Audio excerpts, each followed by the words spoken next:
Hi hello నమస్తే welcome to Telugu one. This is Diveshri. దర్శకధీరుడు S S Rajamouli కుటుంబానికి త్రుటిలో ప్రమాదం తప్పింది. జపాన్లో వారున్న ప్రాంతంలో భూకంపం సంభవించింది. భూమి కంపించి వారున్న బిల్డింగ్ ఒక్కసారిగా కదలడంతో వారు ఎంతో ఆందోళన చెందారు. అయితే అది స్వల్ప భూకంపం కావడంతో ఎటువంటి ప్రమాదం జరగలేదు. దీంతో అందరూ ఊపిరి పీల్చుకున్నారు.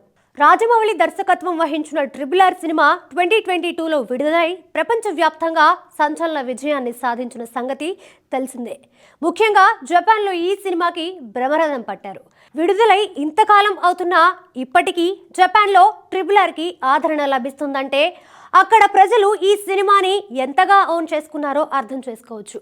ఈ చిత్రంలో అక్కడ రాజమౌళిని అభిమానించే వారి సంఖ్య రోజురోజుకు పెరుగుతోంది. ఈ క్రమంలో తాజాగా జపాన్లో RRR స్పెషల్ స్క్రీనింగ్ జరగగా ఫ్యామిలీతో కలిసి రాజమౌళి వెళ్లారు. అయితే అక్కడ వారికి ఊహించని అనుభవం ఎదురైంది. ఆ సంఘటన గురించి రాజమౌళి తనయుడు కార్తికేయ సోషల్ మీడియా వేదికగా పంచుకున్నాడు. జపాన్లో ఒక పెద్ద బిల్డింగ్లో మేము 28వ అంతస్తులో ఉన్నాం. సడన్ గా బిల్డింగ్ కదులుతున్న ఫీలింగ్ కలిగింది. అది భూకంపం అని గ్రహించడానికి మాకు కొంత సమయం పట్టింది. భూకంపం అని తెలిసాక మేం భయపడ్డాం. కానీ చుట్టుపక్కన ఉన్న జపనీయులు మాత్రం ఏదో వర్షం పడుతున్నట్లుగా కూల్గా ఉన్నారు. మొత్తానికి భూకంపం ఎలా ఉంటుందో ఎక్స్పీరియన్స్ చేశాం అని సోషల్ మీడియాలో రాసుకొచ్చాడు.